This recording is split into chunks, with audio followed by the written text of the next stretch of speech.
Dando sequência à programação do 24º ENACOR e 47ª RAPV, teremos agora a palestra Uma Jornada Multiescala na Caracterização dos Materiais Asfálticos. Para presidir a mesa, convidamos Leni Matias Leite, da COP. Para secretariar a mesa, Luciana Dantas, da ABPV. E para ministrar a palestra, convidamos Francisco Thiago Aragão, da COP, Universidade Federal do Rio de Janeiro, e Luiz Alberto Herman do Nascimento, da Sempes Petrobras. A partir de agora, os trabalhos serão conduzidos pela presidente da mesa. Então, boa tarde para todos. Vamos, então, começar essa sessão, uma jornada multiescala na caracterização de materiais asfálticos, que vai ter a palestra do Tiago e depois do Luiz. Para quem não conhece o Tiago, eu vou falar um pouquinho sobre ele, um mini currículo. O Francisco Thiago Aragão é professor associado do Programa de Engenharia Civil da COP-UFRJ e coordenador do Laboratório de Geotecnia, setor de pavimentos do Programa de Engenharia Civil da COP-UFRJ. É bolsista de produtividade do CNPq, nível 1C, e jovem cientista do nosso estado, da FAPERJ. Atualmente é coordenador de atividade de extensão do Centro de Tecnologia da UFRJ e membro titular do Conselho de Extensão Universitária da UFRJ. Possui doutorado, PhD, que ele defendeu em 2011, e mestrado Master of Science, em 2007, em Civil Engineering and Engineering Mechanics pela Universidade de Nebraska, Lincoln, Estados Unidos. E graduação em Engenharia Civil pela Universidade Federal do Ceará, onde ele se graduou em 2004. Orienta pós-doutorandos, doutorandos, mestrandos e estudantes de iniciação científica. Sua pesquisa está focada nas áreas de ensaios e modelagem de materiais de pavimentação e na implementação de características dos materiais em modelos mecanísticos de projeto e análise de pavimentos. É membro de 2 comitês científicos do Transportation Research Board, AKM40, Standing Committee of Asphalt Mixture Evaluation and Performance, e AKP40, Standing Committee on Pavement Structure Testing and Evaluation.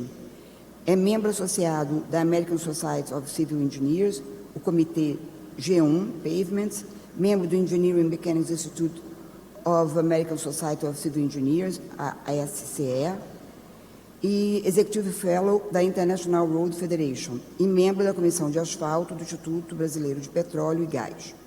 Possui diversos trabalhos publicados no Brasil e exterior.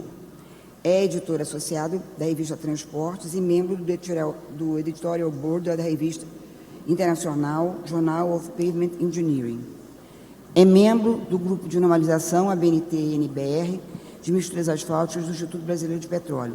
É secretário permanente adjunto do Congresso Ibero-Latino-Americano de Asfalto, SILA, e coordenador temático do Congresso ANPET, Associação Nacional de Pesquisa, Ensino e Transportes. Esse é o nosso Tiago. Fala do outro também.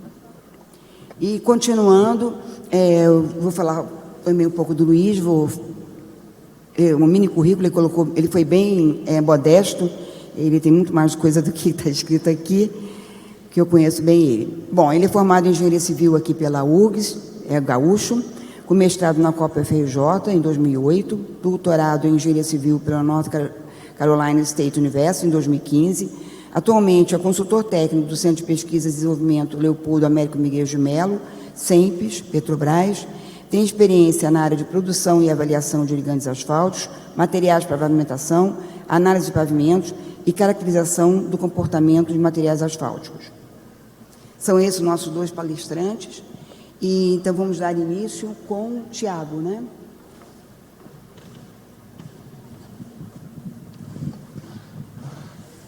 Oi, pessoal, tudo bem? Estou tentando colocar aqui o cronômetro, mas não estou conseguindo. Eu normalmente falo muito e não quero passar do tempo. Peço desculpa por esse texto desse tamanho, que foi do que estava lá no resumo do Lattes. Eu imaginei que iriam cortar, né, para ficar pequenininho, acabou ficando esse tanto. Desculpa. Agradeço muito a presença de vocês. Quinta-feira à tarde, né, já meio que no final do congresso, vocês estarem aqui nesse frio, prestigiando a gente, para a gente a gente fica muito agradecido, tá?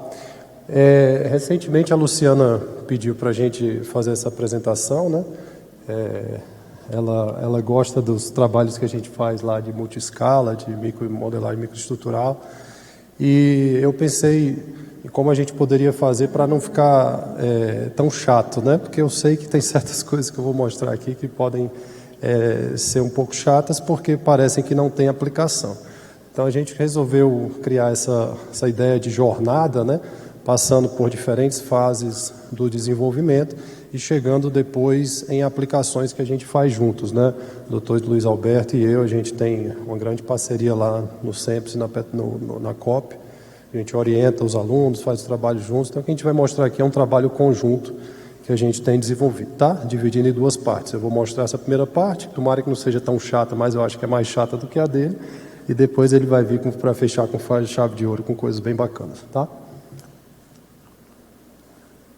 Primeiro eu queria dar os créditos aqui.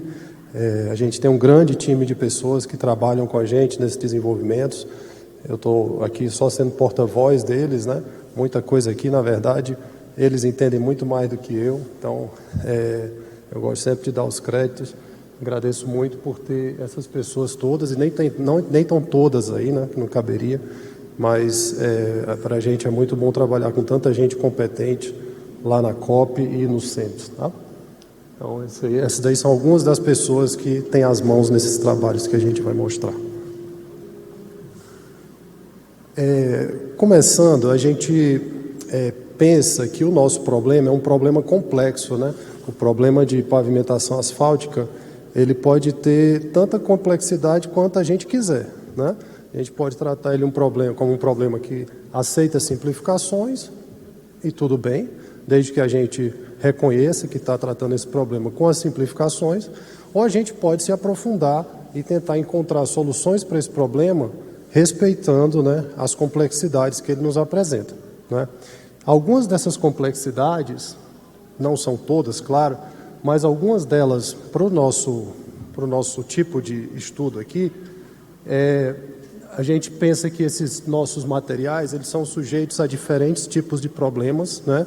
Problemas físicos, a gente tem problema mecânico, problema por causa de umidade, problema por causa de outros agentes ambientais. Então, são problemas multifísicos e que acontecem em diferentes escalas, né? Normalmente, a gente está mais preocupado com a escala lá do pavimento, mas aquela trinca que aconteceu na escala do pavimento provavelmente foi decorrente de problemas que aconteceram na escala dos seus constituintes, né? O nosso material ele é bastante heterogêneo e cada vez mais, e que bom que né, que a gente consegue realmente fazer engenharia de materiais, né, incluir outros materiais, combinar materiais para criar um material mais resistente. Os nossos materiais, aqui dentro da pavimentação asfáltica, eles não têm, em geral, comportamento elástico, e isso é uma complicação, eles são inelásticos, né? Eu nem coloquei viscoelásticos, que a gente gosta de falar esse termo, mas eles têm outras complexidades, além da viscoelasticidade também, às vezes, então são inelásticos, tá? E são sujeitos a diferentes tipos de dano, né? Existem diferentes técnicas que são usadas por aí, né, para a gente tentar abordar essas complexidades. Uma das técnicas que eu acabei estudando, porque o meu orientador me pediu na época do doutorado lá em Nebraska, né, mas depois eu gostei e segui, essa técnica da modelagem multiescala, né, considerando características microestruturais do material, tá? Então, essa técnica permite que a gente faça as nossas estimativas considerando aquelas complexidades, né? Essa ideia da multiescala ela é interessante porque a gente tenta estimar o comportamento do nosso material a partir do que acontece numa escala que a gente diz inferior, né? Não é inferior por qualidade menor, mas inferior por tamanho, tá? A gente sempre pensa no que a gente chama de tamanho de escala. A gente pode começar de uma escala molecular, né? Combinação de moléculas, interação entre moléculas, passar por uma escala microscópica, nanoscópica, de caracterização, depois uma escala mais micrométrica, como as que a gente está acostumado a avaliar quando faz ensaios mais correntes de ligantes, por exemplo, né? Uma escala mais de metro e de quilômetro, quando a gente vai para misturas e pavimentos, tá, pessoal? Então, a nossa ideia é que a gente consegue, talvez, né, desenvolver nosso conhecimento para a escala imediatamente superior a partir das características dos materiais das escalas inferiores, tá? Então, nessa apresentação de hoje, eu vou tentar de novo ser bem rápido, né, para não passar do tempo, mas eu escolhi só algumas análises para mostrar para vocês, para exemplificar o que a gente tem feito nesse sentido.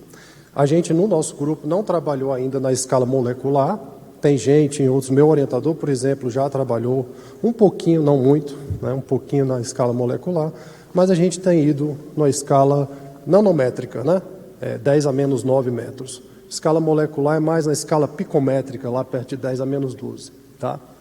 Então, a gente está distante, mas nem tanto. Né? 10 a menos 9 já é bem pequenininho. Né? Já é bem pequenininho. Então, aqui na escala molecular, que a Luciana gosta, a tese de doutorado dela foi a primeira tese da qual eu fui membro, né? E ela trabalhou com essa ideia de escala nanométrica, usando o microscópio de força atômica. Tá? Então, o que a gente tem feito lá no nosso laboratório tem muito a ver com a tese da Luciana. Na verdade, quando eu fui membro da tese dela, eu aproveitei muito do conhecimento dela e da banca, né, para propor para os meus alunos seguintes alguns desenvolvimentos. Né? Então, isso daqui tem a ver com a tese da Luciana, né? São desdobramentos da tese dela. Na época da tese dela, ficou claro para a gente, né, da banca, que a gente precisaria evoluir em avaliações quantitativas. Tá? As avaliações estavam sendo bem legais, mas estavam sendo muito qualitativas. Né? Se as abelhinhas estavam ficando maiores, menores, maior quantidade, menor quantidade. Então, depois do trabalho dela, eu sugeri para uns alunos meus, posteriores, né, que a gente tentasse quantificar essas coisas. Né? Então, a gente desenvolveu técnicas para quantificar diferentes constituintes do ligante nessa escala micrométrica, nanométrica, tá? Não só dizer que estavam maiores ou menores, mas quanto maiores, né? Distribuição disso, qual era a distribuição por tamanhos. E também, em seguida, a gente desenvolveu metodologia para obter propriedades viscoelásticas de cada um desses constituintes. Imagina a dificuldade, né? A gente está falando de uma coisa invisível, né? A gente está falando de 10 a menos 9, tá? Então, a gente pega uma agulhinha, seleciona o lugar onde a gente quer caracterizar e aperta aquele lugar para poder ter uma medida de rigidez ou de compliance, o que quer que seja. Imagina, né? É uma coisa complexa isso. Eu não sei fazer isso não, tá? Eu sei analisar. Por isso que eu mostro aquele time no começo, porque eles que sabem fazer isso e a gente se aproveita do time, né? Do conhecimento múltiplo que a gente tem no grupo. Então, a gente desenvolveu essas técnicas e a gente ficou curioso, né, para saber se essas medidas que a gente estava obtendo eram de fato representativas. Porque tudo que a gente faz, quando é esses desenvolvimentos muito micro, a gente precisa ter alguma maneira de fazer validação para ver que de fato aquelas medidas são representativas. Né? Então aqui a gente bolou um esquema que a gente se aproveitou daquelas medidas em escala nanométrica, micrométrica, e a gente tentou estimar o comportamento de um ligante asfáltico em um ensaio realizado no equipamento comum, que a gente está acostumado, né, equipamento de ensaio mecânico, e comparou esses resultados de laboratório do ligante com estimativas que a gente obteve a partir de simulações usando aquelas informações nanométricas. Tá? A gente fez essas malhinhas de elementos finitos, que para mim, assim, parece mais um mel cheio de abelha ali no meio, né? E a forma dessas estruturas, de fato, parecem com abelhas e por isso dão nome, na literatura, a bis, né? A gente chama essas estruturas de bis, porque elas se parecem com abelhinhas, tá? Então, a ideia é que a gente tem, assim como a gente tem a mistura asfáltica, né? Tem a matriz asfáltica com pedras mergulhadas ali interagindo, a gente tem numa escala micrométrica uma matriz formada de alguns constituintes e tem as inclusões, que nesse caso são as bis. Tá? Então, o que a gente fez foi pegar imagens microscópicas dessa aqui, com aquele procedimento do microscópio de força atômica, né? E a gente criou amostras virtuais, tá? Amostras virtuais para fazer simulações em elementos finitos, tá? Esses constituintes todos, eles vêm de imagens, essas imagens deles, elas são reais, tá? Elas vieram de imagens obtidas no AFM. A gente só criou malha para poder discretizar esse meio, né? E aí a gente criou um procedimento numérico experimental para aproveitar essas informações micrométricas nesse esquema de modelagem em elementos finitos, né? E a gente fez isso em duas fases. A gente pegou primeiro as informações geométricas, como aquelas que eu mostrei para vocês, e depois as propriedades de compliância, que é uma das propriedades viscoelásticas, né? De cada um daqueles constituintes que a gente obteve quando apertou a agulhinha na posição específica que a gente quis, né? Então a gente pegou para cada um dos constituintes a sua propriedade viscoelástica e colocou aqui dentro da malha de elementos finitos representativa da microestrutura, né? Com isso a gente obteve uma propriedade homogeneizada, né? E depois a gente aplicou condições de contorno compatíveis com aquela do ensaio que a gente fez no ligante, né? Isso foi feito para ligantes em diferentes estados de envelhecimento, ligante virgem, envelhecido, eu acho que isso aqui no PAV, até o PAV, RT-Forte PAV, e rejuvenescido, né? Na época a gente avaliou também rejuvenescimento, e a gente conseguiu obter essas curvinhas cheias, elas são nossos resultados de modelagem, e as curvinhas pontilhadas são correspondentes resultados do laboratório do ensaio do ligante, né? Então, a nossa modelagem numérica bateu bem direitinho, e eu não mostraria se não tivesse batido, brincadeira. Bateu bem direitinho aqui nas curvas experimentais. Eu não sei se vocês estão percebendo, a gente está fazendo um ensaio numa escala de ligante, né? Pegando uma amostrinha de ligante, comprimindo ela lá na MTS ou na UTM ou qualquer máquina que seja, e está comparando esse resultado com simulações de elementos finitos, considerando microestruturas obtidas em ensaios nanomicrométricos, com propriedades viscoelásticas individuais de cada um desses constituintes. E os resultados estão sendo esses daqui, ó. Curvas numéricas experimentais batendo com resultados experimentais. Então, quando a gente viu isso, a gente ficou muito feliz. Isso quer dizer, tanto que a modelagem está sendo eficiente, quanto que aquelas propriedades muito sensíveis estão sendo bem obtidas e aqueles números são representativos, não são só qualquer número que o programa ou que a nossa análise iria cuspir, né? Então a gente ficou muito felizinho, assim como os Minions ficaram felizinhos ali quando eles viram a banana, né? Banana! Então a gente chegou e viu a nossa banana aqui. Passando para uma outra escala, eu acho que alguns de vocês trabalham com MAF. Não sei se alguém trabalha com MAF aqui? Ninguém trabalha com MAF? A MAF ela é uma escala intermediária entre o ligante asfáltico e a mistura asfáltica, né? Ela é constituída de ligante asfáltico e agregados finos. A gente acredita que o entendimento do comportamento da MAF é muito importante para a gente estimar o comportamento do concreto asfáltico. Porque muito da deformabilidade do concreto asfáltico e do dano que acontece no concreto asfáltico, na verdade, acontece na MAF, tá? Então, a gente tem estudado a MAF e tem percebido que ela é um material que carece de mais atenção, né? O que é que eu quero dizer com isso? Atualmente, a gente tem diversas tentativas de maneira de dosar MAFs, para a gente fazer ensaios com MAFs, considerando corpo de prova que supostamente são representativos da MAF que está no concreto asfáltico, né? Só que esses procedimentos, que até hoje estão disponíveis na literatura, eles, no meu ponto de vista, ainda não estão maduros o suficiente para a gente considerá-los, de fato, robustos, né? Para a gente dizer que aquela MAF que foi fabricada isoladamente corresponde à MAF que está no concreto asfáltico. Então, o que a gente fez? A gente pensou que poderia atacar, né, o problema de dosagem de MAF, considerando a MAF como parte do CBUQ, ou do concreto asfáltico. Como é que a gente faz isso, né? A gente pensou que a gente precisaria avaliar quais são os parâmetros da MAF que está no concreto asfáltico que precisam ser identificados para que, no procedimento de dosagem, eles sejam, de fato, especificados, né? A gente pensou em alguns, A gente pensou espessura de filme de ligante, distribuição de vazios. Quando eu falo vazios aqui, eu não estou falando só do teor, tá? Eu estou falando de conectividade, vazios abertos, vazios fechados, enfim, são várias coisas, vou mostrar rapidinho para vocês aqui. Área de superfície de agregados finos. Logo que eu cheguei na COP, eu tentei fazer medida de área de superfície de agregado fino e foi uma dificuldade, né?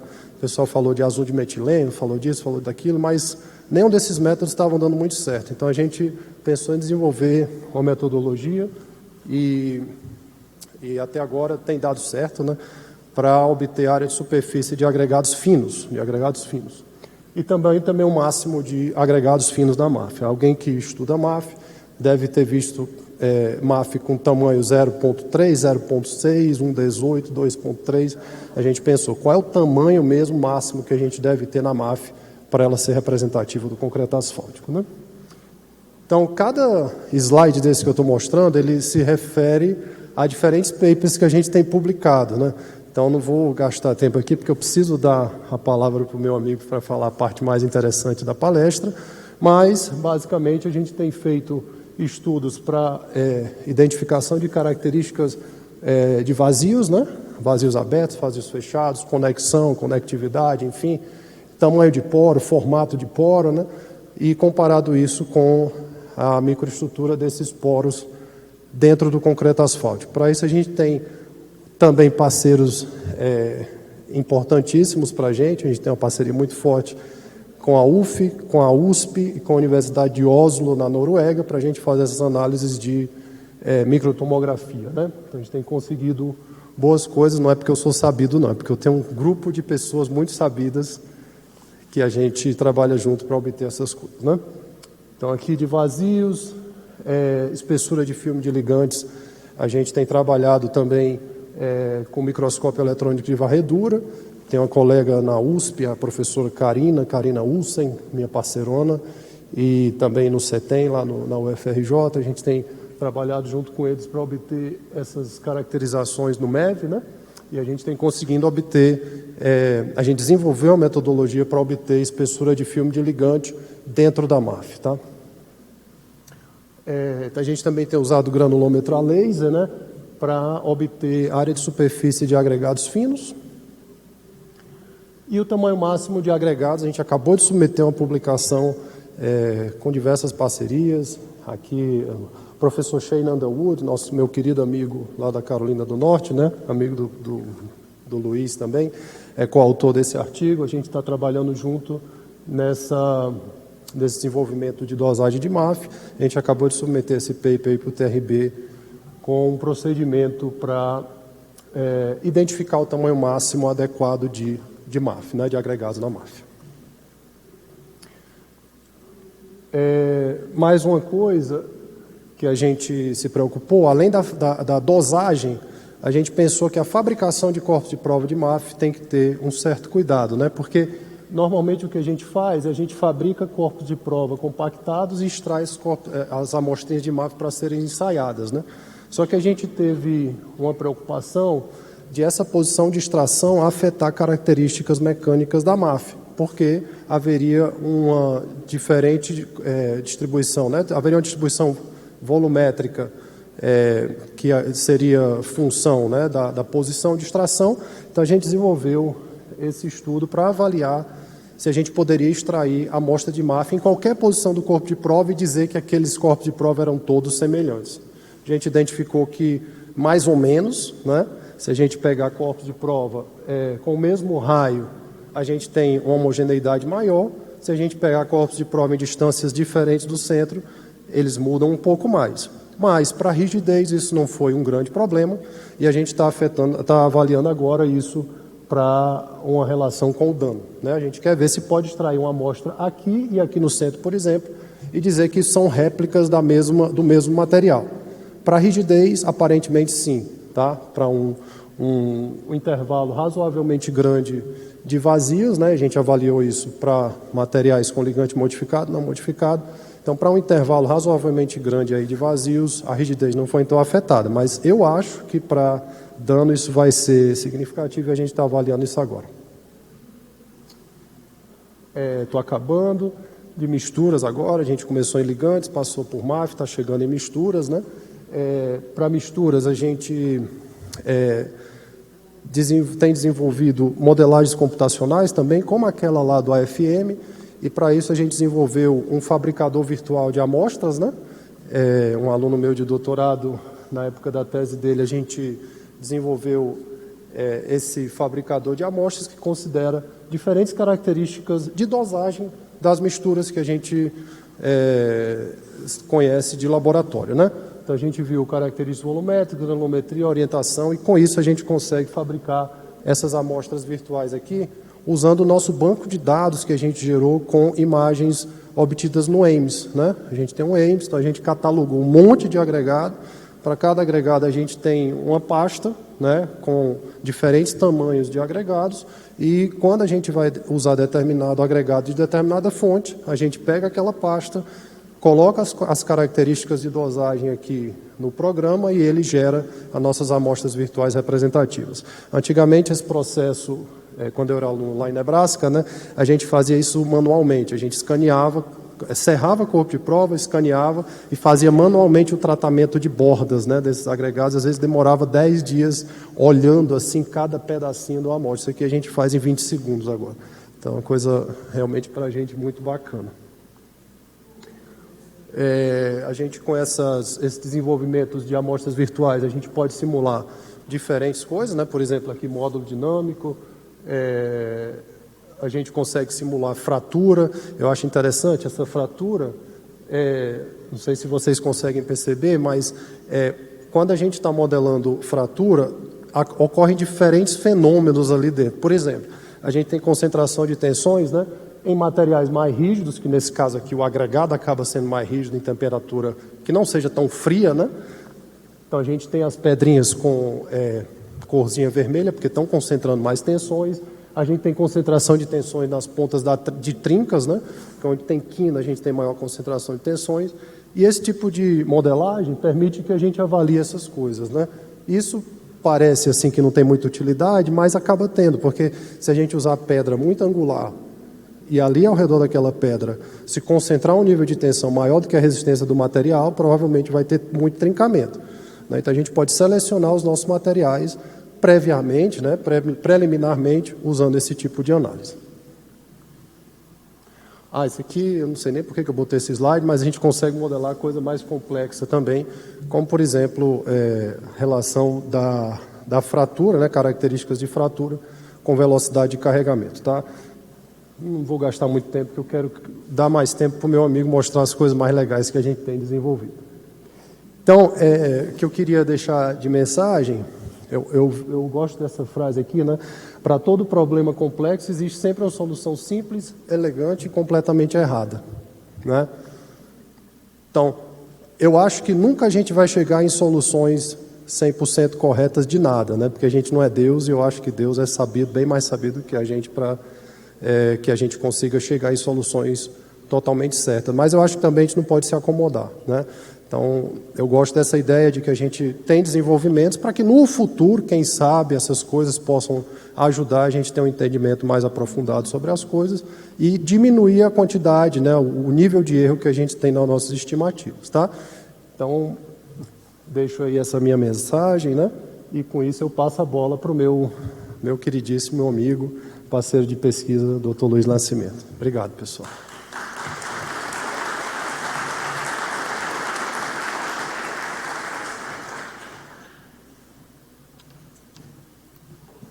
Luiz, só um minutinho antes de você começar. Só lembrando, pessoal, quem quiser encaminhar as perguntas, já podem ir encaminhando pelo QR Code, tá bom? Quem tiver encaminhar para os palestrantes após a apresentação do Luiz. Obrigada.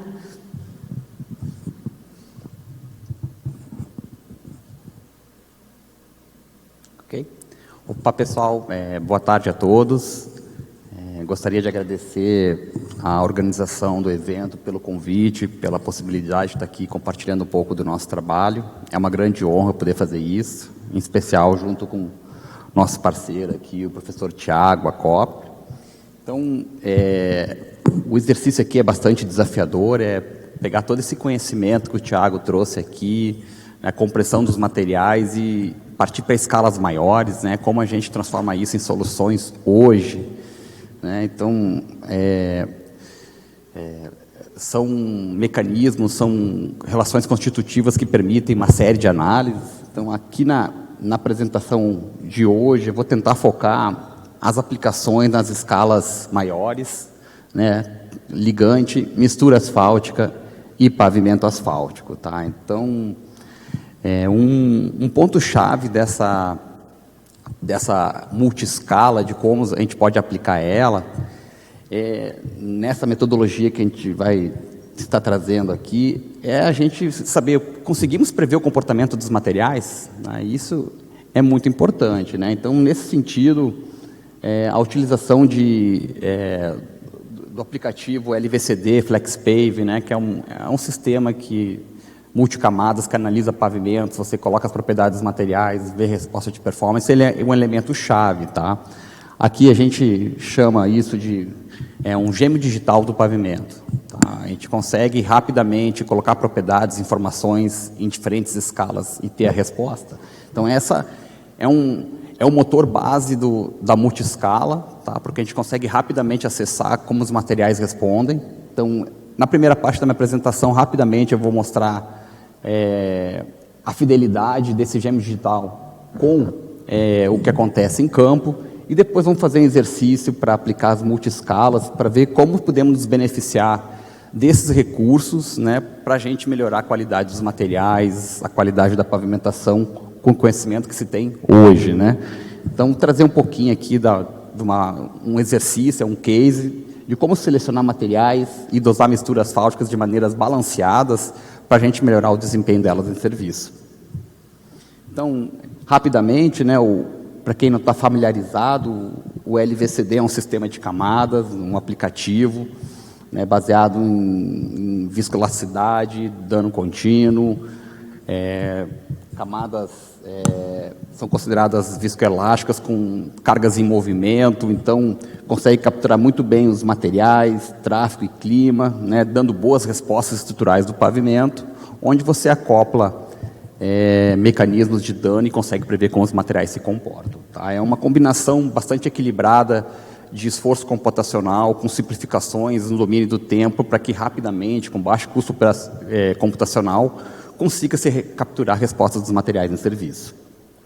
Tem um framework computacional muito parecido com diversas ferramentas disponíveis no mercado, por exemplo, o Medina, Cap3D, né? Então, são ferramentas que capturam as propriedades dos materiais, né? Você entra com clima, tráfego, dá respostas, e você tem um protocolo importante de validação, calibração, onde você consegue prever propriedades do pavimento, performance, né? No caso aqui, trincas por fadiga, irregularidade e trilha de roda, tá? Essas são as principais propriedades que a gente vai falar hoje aqui, que a gente vai tentar associar as várias escalas. Tem um framework experimental acoplado, tá? Então, há necessidade de fazer uma caracterização dos materiais, para você poder jogar nessa ferramenta e ele poder fazer todas as análises. Então, rigidez, faz ensaios inaxiais, dano por fadiga para aplicação do SVCD, né? É um ensaio de tração direta. Eu não sei se tem laser aqui. Aqui tem laser, mas bom, não.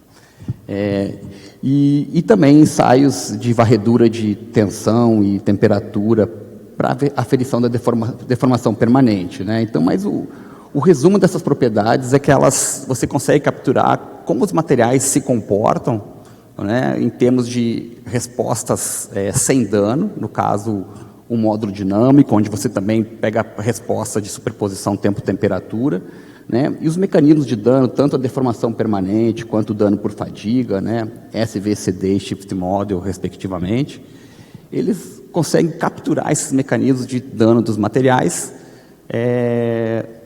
de maneira, para fim de engenharia, bastante fechada. Independente da velocidade do veículo, da temperatura, os modelos conseguem capturar como os materiais vão se comportar. Então, quando a gente tem essas propriedades experimentais, vamos para o framework computacional e vamos ver como é que eles se comportam. E tudo isso precisa ser validado.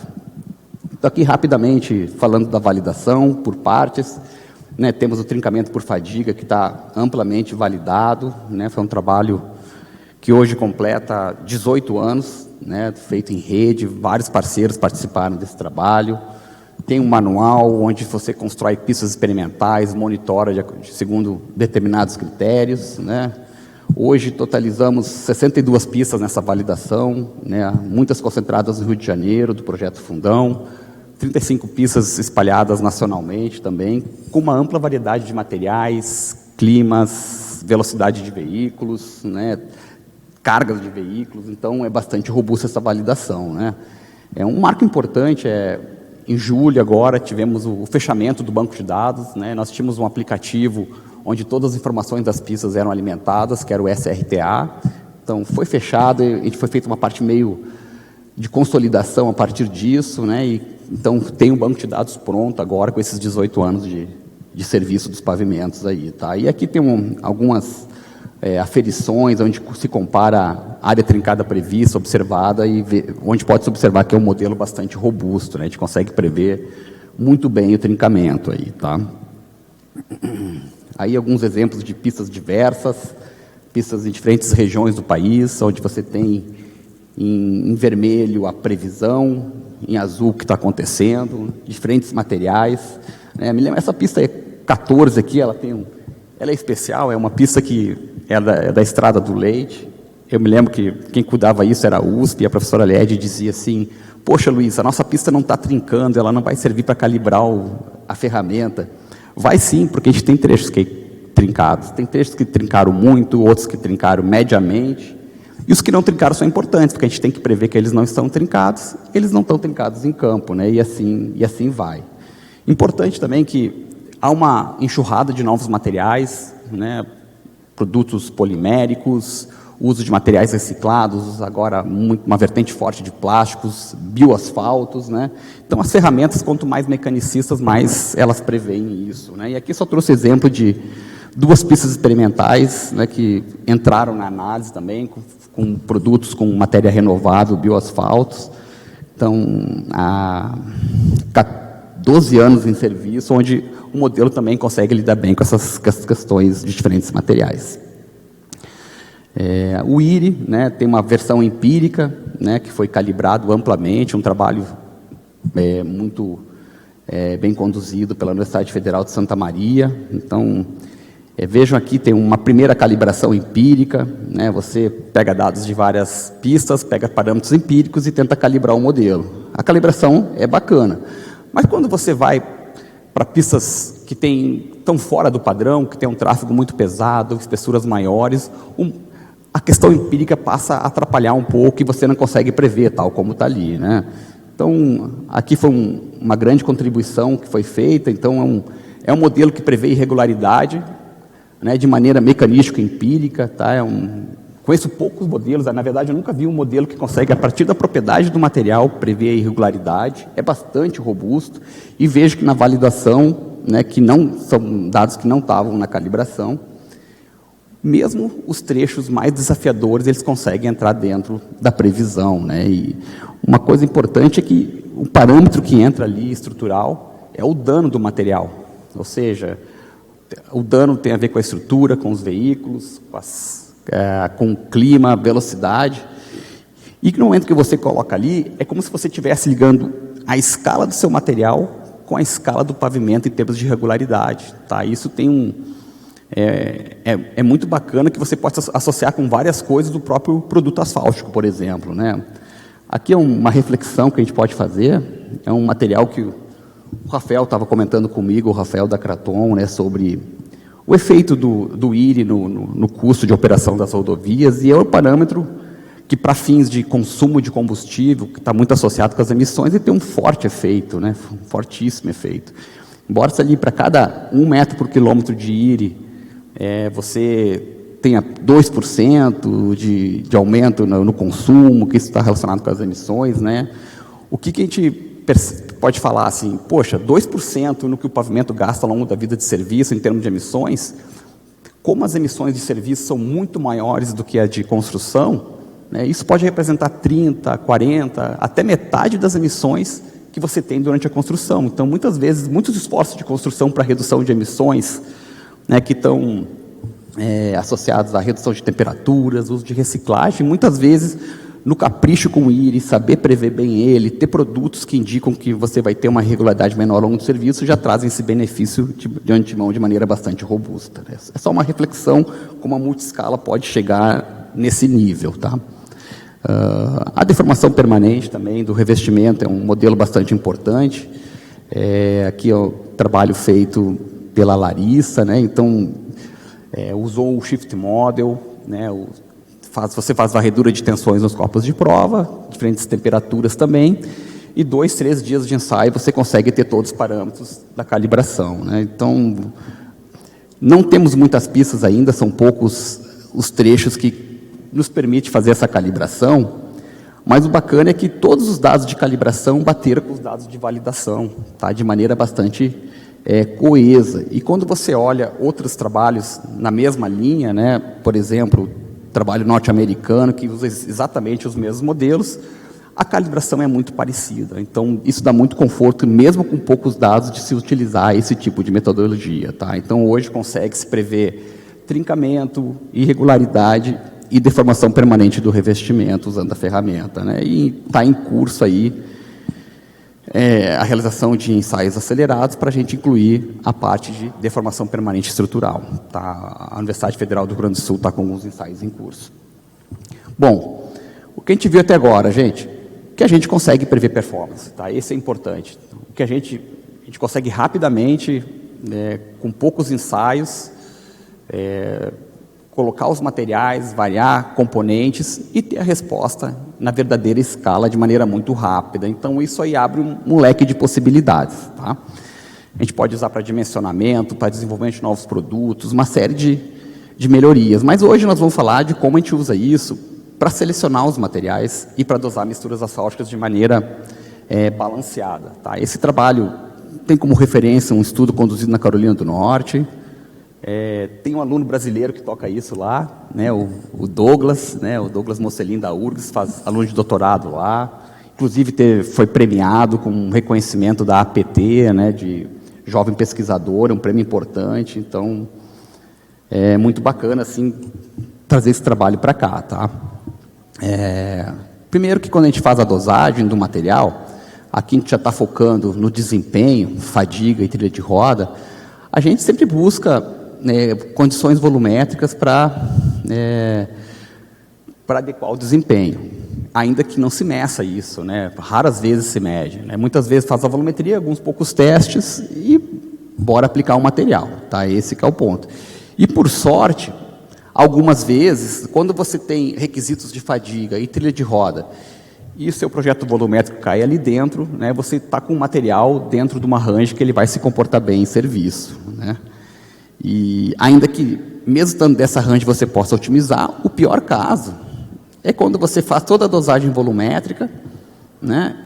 E quando você vai avaliar o ótimo, né? O que a volumetria diz, ela está aquém do que você precisa, tá?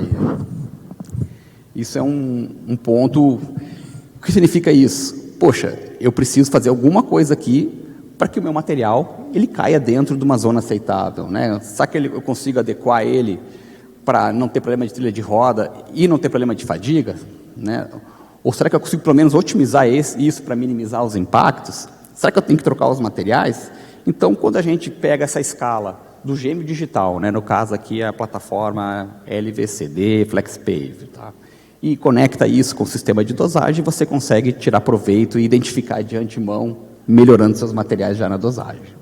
Então, é esse exercício que a gente vai fazer agora, é um pequeno exercício, tá? Um case.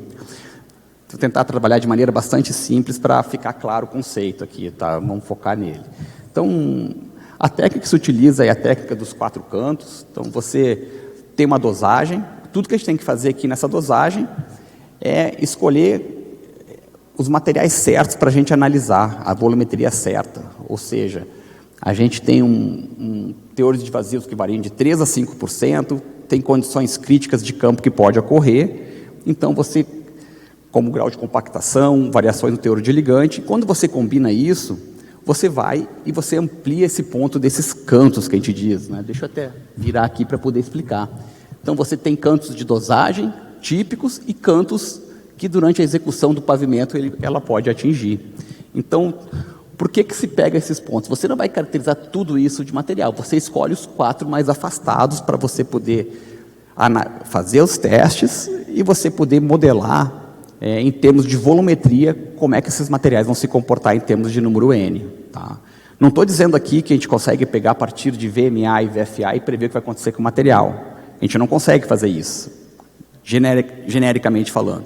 Mas para um dado projeto, onde você tem um pavimento que onde você vai aplicar o material, onde você tem os materiais já em mão, você consegue calibrar isso. E uma vez calibrado, você consegue otimizar.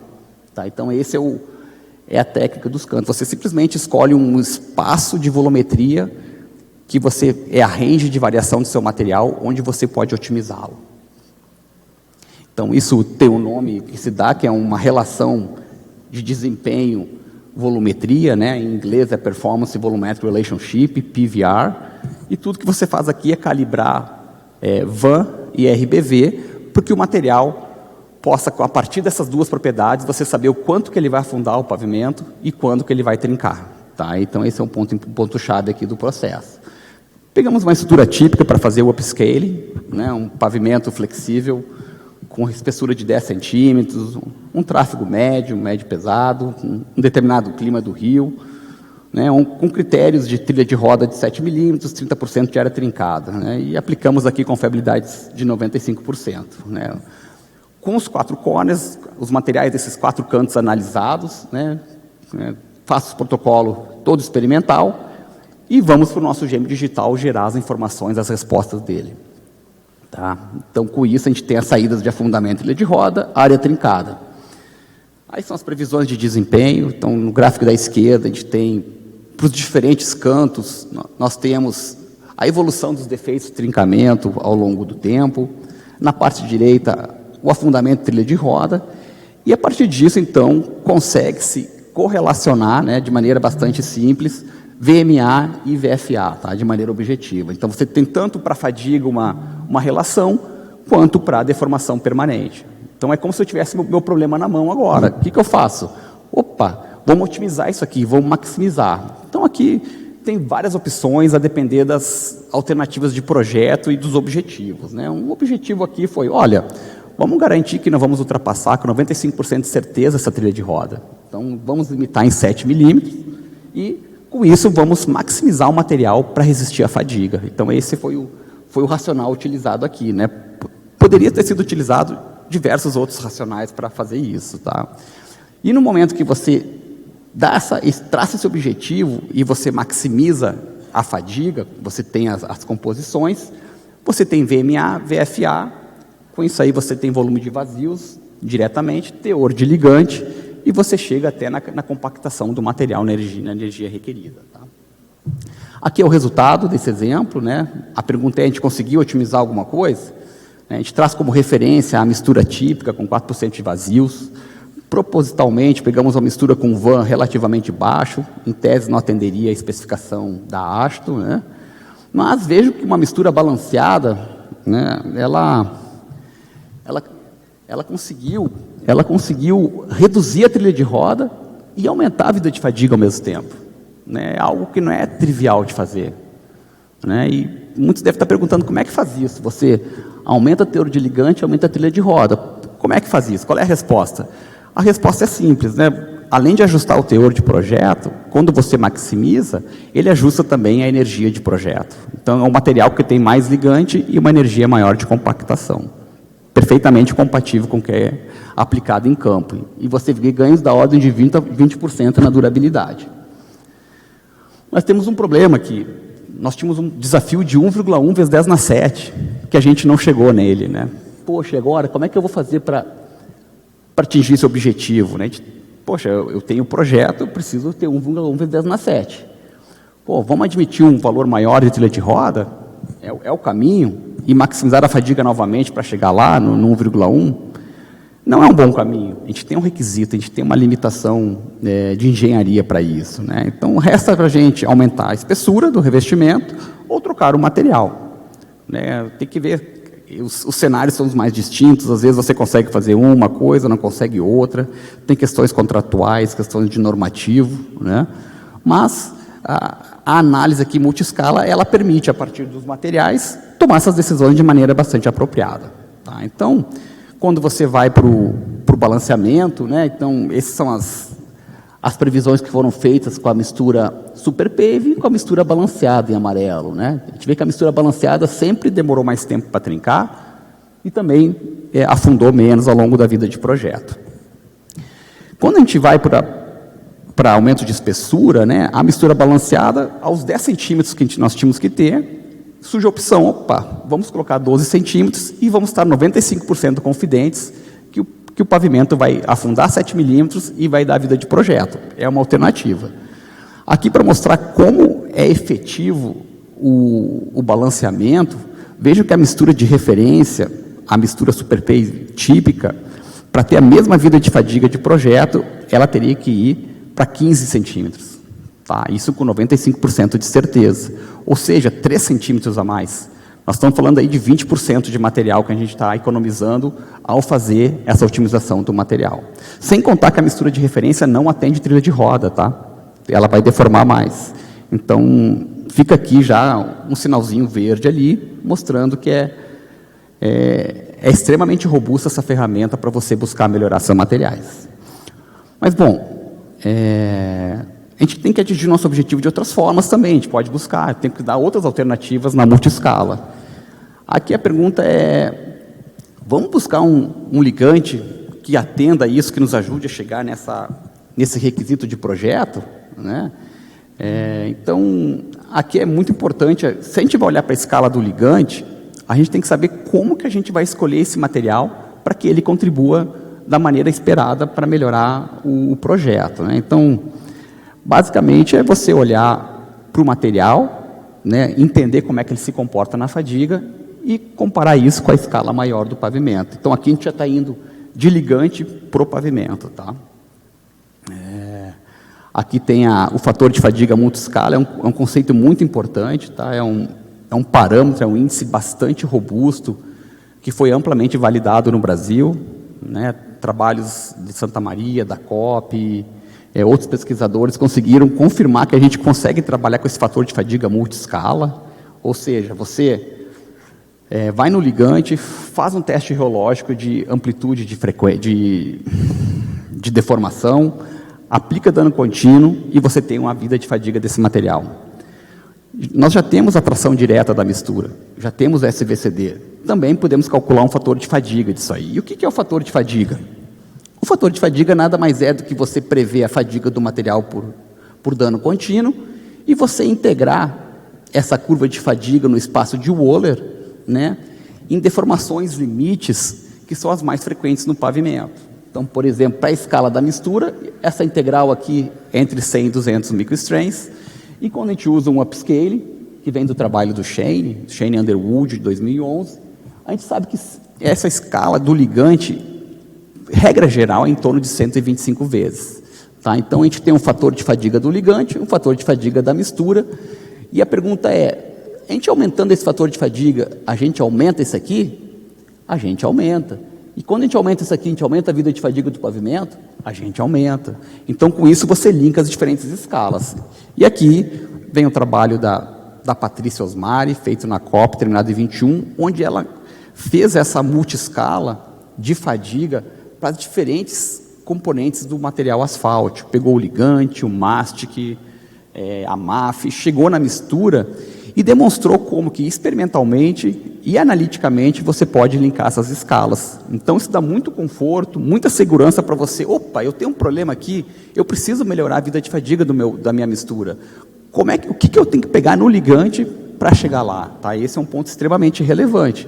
E aqui a gente vê que, né, no trabalho da Patrícia, e se a gente pegar outros autores, tem a Evelyn, o próprio centro de pesquisa, a gente fez amplamente essas validações, a gente vê que o fator de fadiga tem fortíssima correlação com o que acontece na mistura. Tá? Então, inclusive, quando você correlaciona as duas grandezas, né, você tem uma forte correlação e tem um erro de previsão, tá, que é natural dos modelos. Tá? tá? Mas é bastante robusto esse parâmetro.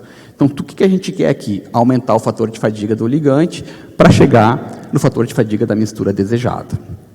Aqui a partir desse conhecimento, dessa segurança, né, então, conseguimos pegar a população de ligantes brasileiros, tá? Quando eu falo população, ligantes convencionais, modificados, diferentes polímeros, né? E você, pela performance nesse fator de fadiga, você consegue classificar os produtos, né, com relação à capacidade que eles têm de oferecer desempenho ao material. A gente não pode atribuir ao ligante o desempenho global da mistura, nem o desempenho global do pavimento. Mas a gente pode identificar, com esse teste de 10, 15 minutos, que é o LAS, qual é a capacidade que o produto tem de oferecer desempenho na mistura asfáltica. Então, tem-se aqui os critérios bem definidos, né, e estatisticamente, a gente consegue saber o que é um ligante indesejável, o que é o superior, o que é acima da média, e assim você consegue selecionar. É 3 ou 13, Eleni? 1 minuto? Estou terminando aqui. Então, a mesma coisa se faz para a deformação permanente, né? A deformação permanente, ela vai ao contrário, né? Você faz ensaios de creep and recovery, e com isso você determina limites. Reparem que é o contrário, porque a compliância do ligante, ela diminui, e com isso o desempenho aumenta, né? E também tem números orientadores.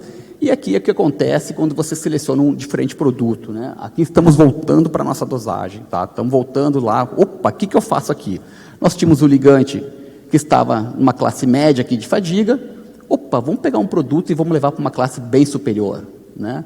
O mesmo na deformação permanente. Nós tínhamos um produto padrão, né? Vamos levar por uma escala superior também e vamos ver o efeito na mistura asfáltica, né?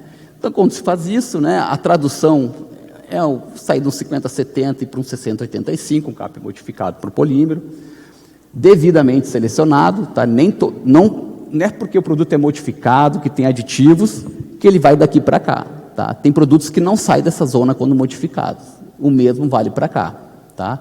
E vê-se que quando você coloca no seu gêmeo digital, você tem sobra de fadiga para o projeto e você tem sobra de deformação permanente. Então, com isso, você gerou alternativas e você pode decidir qual é o melhor projeto para a sua obra, para o seu problema, para o seu case. Tem questões econômicas, questões de sustentabilidade, né? Então, pode ser mais interessante trocar o material, pode ser mais interessante adotar a espessura, às vezes não se faz nada, se adverte apenas. Então, esse que é o exercício que eu gostaria de fazer aqui, para trazer essa mensagem, né? Então, é um exemplo apenas para mostrar como esses conceitos robustos que o Thiago utiliza, eles podem ser acoplados para entender o comportamento dos materiais, e com isso a gente já consegue chegar no pavimento hoje, tá? Então, isso já é uma realidade, assim, tem pistas que já estão aplicadas com esse conceito. O Federico apresentou de manhã experimentos, né, obras que já foram realizadas usando exatamente esse framework que foi apresentado aqui, né? Outro ponto também é customizar os materiais, né? A gente saiu de um tipo de produto, fomos para um produto muito bem modificado. Será que a gente precisaria de tudo isso? Será que não poderia ser algo mais leve, just enough, para a gente chegar no que a gente precisa e assim economizar recursos? É algo a se pensar, né? Pode usar as ferramentas que o Thiago falou para entender o produto, melhorar ele levemente ao menor custo e trazer o benefício esperado. E a mensagem final aqui que fica é um ponto importante que favorece assim o uso dessas ferramentas. Não generalizem, tá? Não generalizem, tá? Os materiais são muito diferentes uns dos outros, tá? Os asfaltos variam muito, as modificações variam, os agregados variam enormemente. Aqui nós utilizamos um clima do Rio de Janeiro. Se você for para Manaus com os mesmos materiais, as respostas vão ser outras. Se você vier para o Rio Grande do Sul, são outras também. A ferramenta considera isso, mas você não pode generalizar a solução aqui. Cada caso tem a sua solução, cada caso tem o seu propósito, os seus custos associados. Então, é só isso que a gente deixa aqui. Se a gente tivesse assumido outros materiais, outras premissas, os resultados seriam outros. Isso só fortalece cada vez mais a necessidade de a gente entender os materiais e, assim, projetar melhores pavimentos. Então, gente, eu agradeço a atenção de todos aí. Um abraço para vocês aí.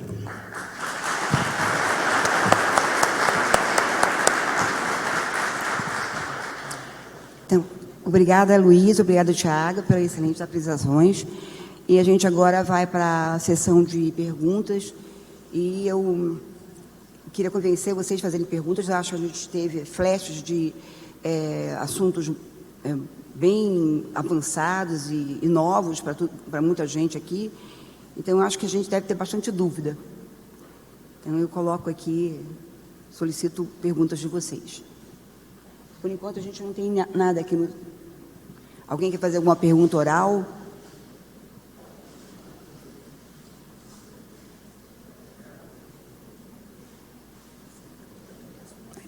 Rafael.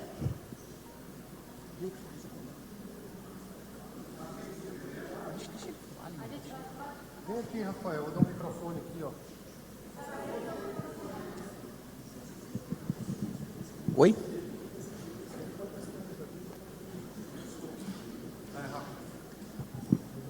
Parabéns aí pelo trabalho. A minha pergunta é simples. Eu vi que tem uma modelagem bastante forte aí, né? Eu trabalho, né, com software, enfim. Eu pergunto, onde é que entra o laboratório nisso tudo? Porque assim, ó, o laboratório, porque a gente recebe o material, né? E aí nós temos os agregados que vêm da obra. E depois temos o ligante. E aí nós temos que ensaiar esses materiais para poder fazer essa simulação toda, né? Então eu não entendia onde é que a gente encaixa os ensaios de laboratório dentro do BMD.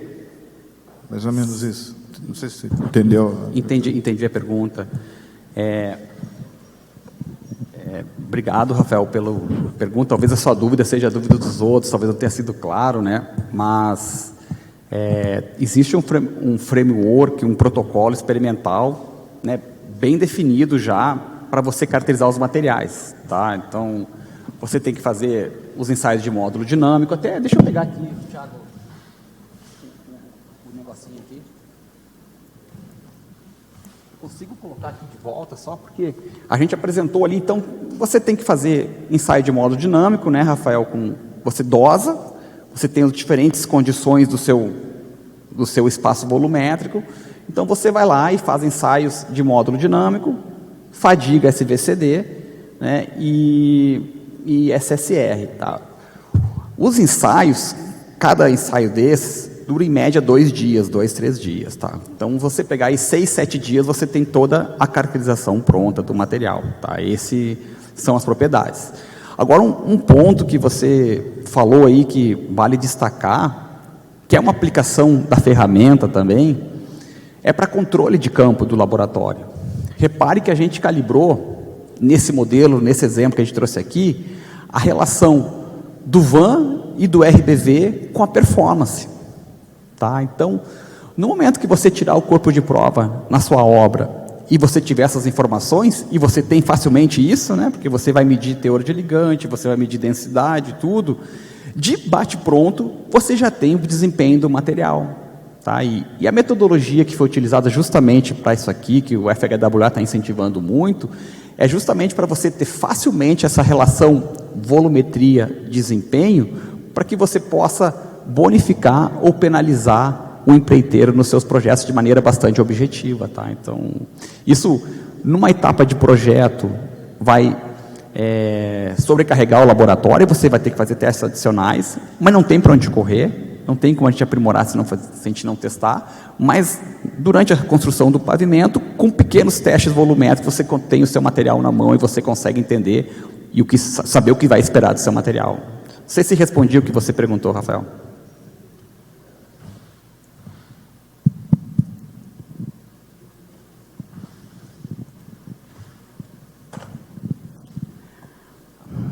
Mais alguma pergunta? Desculpe. Só uma coisa complementar aqui também. Todos os testes que foram falados aqui, o Thiago me corrija, o módulo dinâmico já está normatizado pelo DENIT, né, e o ensaio de deformação permanente, SSR, e o de fadiga estão em revisão pelo IPR. Né? Então, em breve, a gente deve ter normas nacionais desses materiais, tá? Só um complemento. Vieram aqui 2 perguntas. Uma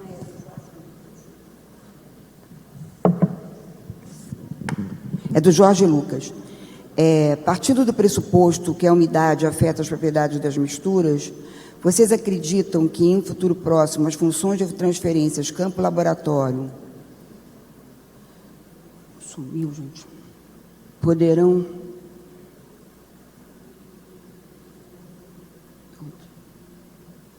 Lucas. Do Lucas? Acabou? É mesmo? Eu sei qual é a pergunta, Lili. Sabe? Opa, obrigado pela pergunta, Jorge Lucas. Quer ter mais dele? Não, sumiu. Essa é outra. Ah, tá. Não, o dano por umidade é extremamente relevante assim, para o material, né? Muitos pesquisadores estão atentos ao envelhecimento, né? Mas se a gente pegar um material que é suscetível ao dano por umidade, eu não tenho dúvidas assim que a durabilidade dele vai ser incrivelmente afetada quando ele estiver em contato com a água, tá? Então é uma propriedade extremamente relevante e complexa de modelar em serviço, tá? Então, no momento não se tem isso, mas a maneira que é considerada é que assume-se que o material que está no campo, ele passou no teste de umidade, né? E a função de transferência, a calibração, empiricamente lida com isso, tá? Então, se você tiver um material que é deficiente na umidade, certamente ele não vai respeitar o que você está prevendo aqui. A premissa aqui é que o material é razoável para deformação permanente, não, para a umidade. Não sei se o Thiago quer comentar alguma coisa, Thiago, complementar. Tem agora a do Felipe Pivetta.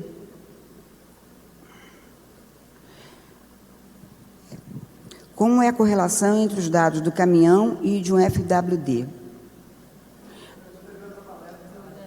Mas, quando a gente lida com modificação do material de um tipo diferente do convencional em misturas, algo como a borracha de asfalto borracha, até que ponto a caracterização em escalas menores seria capaz de prever o comportamento do material e até que ponto essas modificações seriam capazes de serem modeladas pela teoria?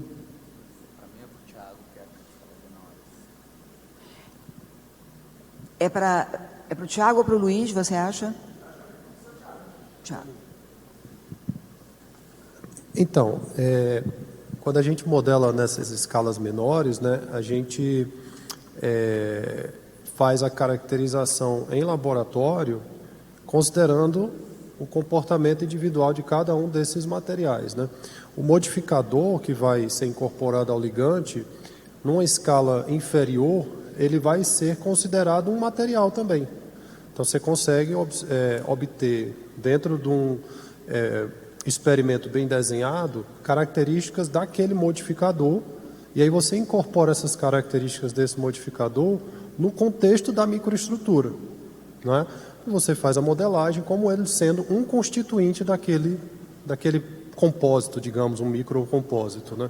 Então, uma tarefa muito importante quando a gente está fazendo essas modelagens microestruturais é desenhar bem qual é o protocolo experimental que a gente precisa realizar para obter as características que são essenciais para a modelagem, né? Mais uma vez, desenhando isso e a gente entendendo quais são as características desses materiais, a gente consegue sim fazer estimativas a partir das características deles. Tá? Não sei se eu respondi o que você...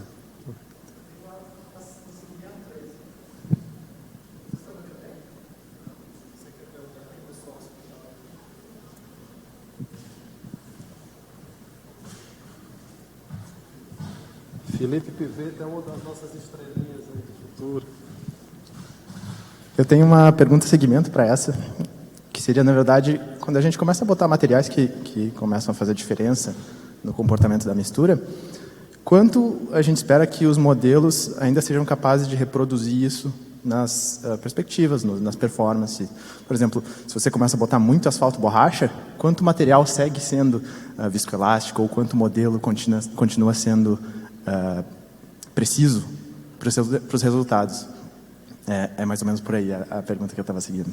E quanto disso a gente consegue prever a partir da caracterização em escalas menores, que é aquela parte inicial da apresentação?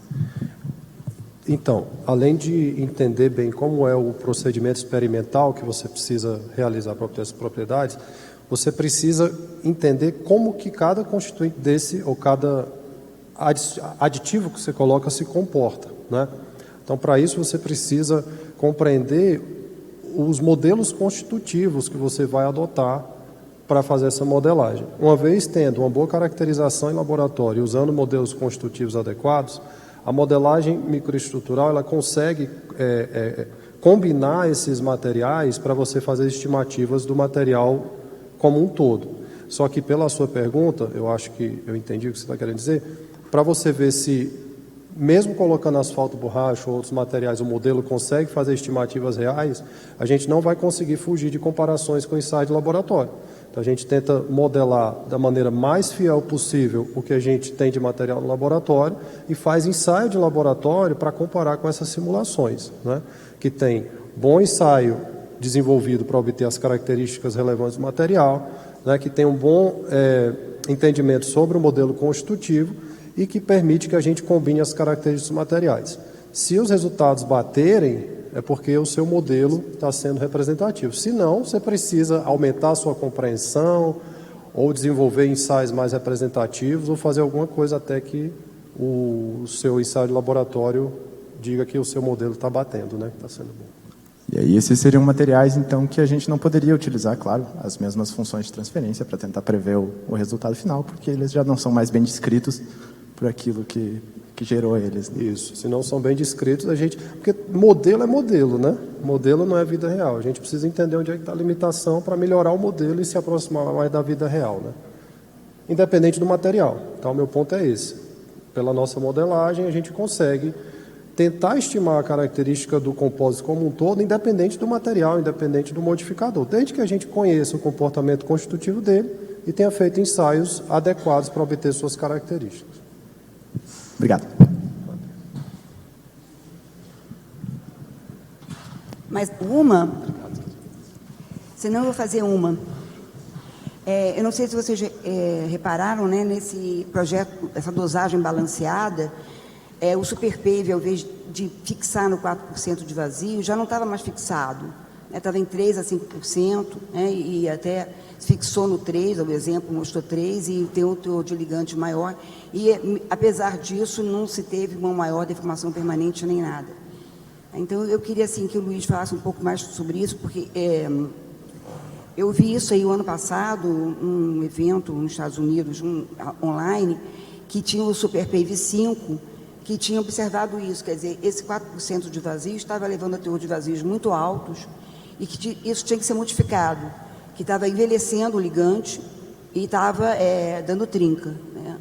E ele prontamente, eles arranjaram um aluno para defender agora, que é o Marcos, que está fazendo esse projeto de dosagem balanceada. Leni, obrigado pela pergunta, sim. Entender o comportamento da mistura asfáltica é algo extremamente complexo, sabe? Então, quando você está dosando determinados agregados com certo tipo de ligante, as relações de desempenho, elas, conforme varia o ligante, granulometria, elas não são similares entre os diferentes materiais, né? Em alguns casos, as variações de teor de asfalto são mais importantes do que em outros. Em outros, você prefere deixar os agregados mais próximos, que eles têm uma resistência a cisalhamento maior, e isso dá um efeito. Então, quando você varia teor de vazios, teor de ligante, os materiais respondem de maneira muito diferente. Então, daí a importância de você não fixar em 4%, né? E a gente ter uma faixa de trabalho onde a gente possa estudar um material usando conceitos similares que a gente trouxe aqui, para você buscar nessa faixa uma zona onde ele vai se comportar da melhor forma para atender o seu projeto, né? E isso justamente fortalece o trabalho do Thiago, que essa complexidade toda é algo que a gente gostaria de explicar mais fácil, né, Thiago? Alguns aspectos acho que a gente consegue explicar, né? Mas o que a gente faz nessa escala maior, que é você pegar um corpo de prova de mistura, que tem um certo elemento representativo de volume, é a gente capturar a propriedade dele, né? E muitas vezes a gente não consegue entender por que certas coisas acontecem. A gente mediu bem, a gente otimizou, né? Daí a importância das pesquisas no tipo Thiago, que ele faz, de entender os mecanismos, entender a pedra, entender a relação com o ligante, né? A gente não consegue ainda explicar tudo, mas algumas coisas já se entende, mas tem essa complexidade, tá, Leni? Então, eu falei no final da apresentação para a gente não generalizar, né? E eu acho que a gente não deve seguir, o SuperPave 4% não é uma boa, não é isso, né? O que é bom a gente ter um espaço maior para projetar o material e usar ele de modo a tirar o melhor dele. Alguns pode ser que sejam com 4, outros não, depende do que você quer alcançar e do que você tem em mãos. Tá bom, Leni? Tá bom. Eu tenho um tempo que eu tenho pensado muito sobre essa questão de dosagem só por volumetria, né? Eu acho que o mais importante do que o 4%, ou 5%, ou 3% é que o material dure, né? Que o material performe bem. Então, essa relação da volumetria com o desempenho, eu acho ela muito mais racional do que a gente fixar um valor para todas as misturas de vazios, ou o que seja, né, o parâmetro. Tá? Então, essa filosofia de dosagem balanceada, ela aborda justamente isso. Né? A gente não vai parar nos 4%, ou que seja, de vazios, mas a gente vai ver qual é a relação entre o espaço volumétrico e o desempenho, a fadiga, a deformação permanente e o que for, para que a gente dose nossa mistura otimizando essa performance e não focando em 4% de vazios. Tá?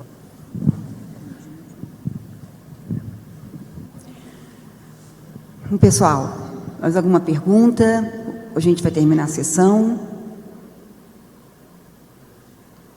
Vamos terminar então? Então, agradeço a presença do Thiago e do Luiz, com as excelentes apresentações, trazendo novidades para a gente, muito interessante na BPV, né? Foi uma ideia da Luciana de trazer assim, coisas mais da academia, que são novidades fora, muita novidade aqui também, para a BPV, que é um público mais comercial, mais da prática, BPV e a BDR. Muito obrigada, então. Vamos encerrar, então.